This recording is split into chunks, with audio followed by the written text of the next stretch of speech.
नमस्कार दोस्तों, मेरा नाम वीरू द्विवेदी है। मैं आपका अपने YouTube channel Veeru Dwivedi education hub पर हार्दिक स्वागत करता हूं। दोस्त, आज मैं आपको बताऊंगा थॉर्नडाइक की थ्योरी के बारे में। थॉर्नडाइक की जो थ्योरी है ये काफ़ी इंपॉर्टेंट है, जो कि यूपी टेट हो, सी टेट हो या सुपर टेट हो, हर जगह पूछी जाती है 1-2 नंबर की। दोस्त, तो आइए शुरू करते हैं। थॉर्नडाइक कहाँ के मनोवैज्ञानिक थे? तो आप बताएंगे कि अमेरिकन मनोवैज्ञानिक थे। ये व्यवहारवादी मनोवैज्ञानिक थे मेरे दोस्त। इन्होंने जो अपना प्रयोग किया था वो बिल्ली पर किया था मेरे दोस्त, याद रखिएगा। बात करते हैं ईएल थॉर्नडाइक कहाँ के थे? अमेरिका के मनोवैज्ञानिक थे। इन्होंने बिल्ली और चूहे पर अपना प्रयोग किया था, जो खटकी जालीनुमा बॉक्स में बनाकर अंदर भोजन रखते थे, ताकि बिल्ली बार बार प्रयास करके खटके को दबाती थी, फिर अचानक भोजन को जब खटका खुला तो भोजन पाए। तो पूरा एक नियम है, यहाँ से क्वेश्चन नहीं पूछा जाता सारांश से। मैं आपको बताता हूँ जहाँ से क्वेश्चन पूछे जाते हैं। पूछ लेगा कि पुस्तक मनोविज्ञान के जनक कौन है? तो याद रखिएगा कि ईएल थॉर्नडाइक का नाम आता है। इनके सिद्धांत का नाम दे देगा कि यसार बांड किसका सिद्धांत है? तो याद रखिएगा ईएल थॉर्नडाइक यसार सिद्धांत या उद्दीपन अनुक्रिया का सिद्धांत, इसी को संबद्धवाद का सिद्धांत भी कहते हैं। इसी को प्रयत्न और भूल का सिद्धांत, एरर एंड ट्रायल थ्योरी के नाम से भी इसे जानते हैं। याद रखिएगा, ऐसे क्वेश्चन पूछ लेता है। अब बात करते हैं कि इन्होंने सीखने के कितने नियम दिए। तो सीखने के इन्होंने मुख्य 3 नियम दिए, और अगर गौड़ नियमों की बात की जाए तो 5 दिए हैं, याद रखिएगा। अब मुख्य में क्या है? पहला है तत्परता का नियम, दूसरा है अभ्यास का नियम, तीसरा है प्रभाव का नियम। प्रभाव के नियम को हम परिणाम का नियम, संतोष का नियम और या असंतोष के नाम से भी जानते हैं। तो याद रखिएगा, कभी कभी दे देता है संतोष का नियम, तो आप आधे से बच्चे हैं जानने पाते हुए सब प्रभाव का नियम पढ़े रहते हैं मेरे दोस्त। याद रखिएगा, प्रभाव, परिणाम, संतोष या संतोष जो भी लिखा हो तो आप जान जाइए कि थॉर्नडाइक का मुख्य नियम है दोस्त। अब बात करते हैं गौड़ नियम की। तो गौड़ 5 है। पहला है बहुप्रतिक्रिया का नियम, दूसरा है अभिवृत्ति या मनोवृत्ति का नियम, तीसरा है आंशिक क्रिया का नियम, चौथा है आत्मीकरण का नियम और 5वां है संबंधित परिवर्तन का नियम। अब बात करते हैं एक एक नियम के बारे में। तो जो मुख्य नियम है उनके तत्परता के नाम से ही आप जान गए, किसी कार्य को करने के लिए जब हम तत्पर होंगे तभी तो उस कार्य को सही तरीके से कर पाएंगे। बस तत्परता का नियम यही कहता है कि जब हम किसी कार्य को करने के लिए तत्पर हैं, प्रोग्रेसिव हैं, तभी उस काम को हम कर पाएंगे। अभ्यास का नियम, किसी कार्य को बार बार करते रहिए। मान लीजिए बाय द वे कई बच्चे ऐसे हैं जिनका एक बार में टेट सी टेट नहीं निकलता, तो क्या वो पढ़ाई छोड़ देते हैं? पढ़ते रहते हैं, अगली बार जो उनसे कमियां रह गई हो उन कमियों को सही करते हैं और परीक्षा को अच्छे एग्जाम से क्रैक करते हैं मेरे दोस्त। तो ये अभ्यास का नियम है। इसी क्रम में बाबा रहीम ने एक कड़ी जोड़ते हुए कहा था कि करत करत अभ्यास ते जड़मत हो सुजान, रसरी यावत जादते सिल पे पड़त निशान। मेरे दोस्तों, तो ये अभ्यास का नियम का उदाहरण है, याद रखिएगा।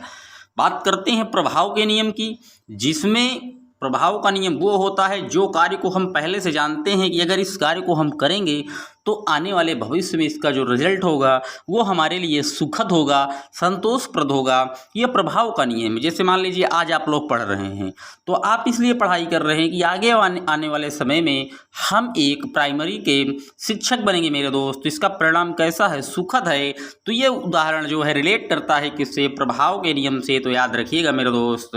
अब बात करते हैं, पिछले 50 वर्षों से अमेरिका के मनोवैज्ञानिकों ने पशुओं पर परीक्षण करके सीखने के नियमों की खोज में लगे हुए हैं। उन्होंने सीखने को जो नियम प्रतिपादित किए उनमें सबसे अधिक मान्यता एडवर्ड एल थॉर्नडाइक के मुख्य नियमों को दी जाती है, याद रखिएगा। मुख्य नियम मैंने आपको बताया, लेकिन फिर से एक बार बता रहा हूँ विस्तार से। तत्परता का नियम, लॉ ऑफ रेडनेस। इस नियम का अभिप्राय यह है कि यदि हम किसी कार्य को सीखने के लिए तैयार होते हैं तो उसे हम शीघ्र सीख जाते हैं। तत्परता में कार्य करने की इच्छा क्या होती है? निहित होती है दोस्त। अब बात करते हैं अभ्यास के नियम की। किसी कार्य को बार बार, जैसे मैंने आपको बताया रहीमदास जी का दोहा बस वही कह रहा है, अभ्यास का नियम। प्रभाव का नियम, किसी कार्य को हम तब सीखना चाहते हैं जिसका परिणाम हमारे लिए हितकर होता है। मैंने आपको बता दिया, कार्य करने में कष्ट होगा। अगर किसी कार्य को करने में आपको तकलीफ होगी तो आप कतई उस काम को नहीं करेंगे। ये क्या कहता है? ये प्रभाव का नियम है दोस्त। आगे चलते हैं दोस्त, बात करते हैं सीखने के गौड़ नियम की। तो गौड़ 5 नियम हैं, मैंने आपको बता दिया। बहुप्रतिक्रिया, अभिवृत्ति आंशिक संबंधित आत्मीकरण का नियम। बात करते हैं एक एक नियमों की विस्तार से। तो बहुप्रतिक्रिया का जो नियम है ये कहता है कि जब हम कोई नया कार्य करना सीखते हैं तो हम विविध प्रकार के उपायों और विधियों को प्रयोग करके उस कार्य में सफलता प्राप्त करने का प्रयत्न करते हैं। कुछ समय तक प्रयत्न करने के बाद हमें उस कार्य को करने की ठीक विधि या उपाय मालूम हो जाता है। प्रयत्न और भूल द्वारा सीखने का सिद्धांत इसी नियम पर आधारित था। अब बात करते हैं मनोवृत्ति का नियम। इस नियम के अनुसार जिस कार्य के प्रति हमारी जैसी अभिवृत्ति या मनोवृत्ति होती है उस कार्य को हम तत्काल उसी अनुपात में सीख लेते हैं। अब बात करते हैं आंशिक क्रिया का नियम। इसके अनुसार हम जिस कार्य को करना चाहते हैं उसे छोटे छोटे अंगों या भागों में विभाजित कर लेते हैं। इस प्रकार का विभाजन कार्य को सरल और सुविधाजनक बना देता है। इसका नाम ही है आंशिक क्रिया का नियम। मतलब कोई भी कार्य जब हम इकट्ठा नहीं कर पाते तो उसे टुकड़ों में तोड़ कर उस कार्य को नए ढंग से प्रतिपादित कर देते हैं मेरे दोस्त। ये है आंशिक क्रिया का नियम, याद रखिएगा।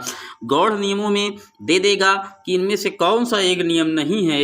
इस तरह क्वेश्चन बहुत पूछे जाते हैं। मुख्य नियम के बीच में एक गौड़ नियम दे देगा, पूछ लेगा कौन सा मुख्य नियम नहीं है। तो आपको 5 गौड़ और 3 मुख्य सारे नियमों के बारे में अच्छी सी जानकारी होनी चाहिए मेरे दोस्त। बात करते हैं आत्मीकरण का नियम। तो इसके अनुसार हम जो नया ज्ञान प्राप्त करते हैं उसका आत्मीकरण कर लेते हैं। दूसरे शब्दों में कहें तो हम नवीन ज्ञान को पूर्व ज्ञान का स्थायी अंग बना लेते हैं। यही कहता है आत्मीकरण का सिद्धांत। बात करें संबंधित परिवर्तन का नियम।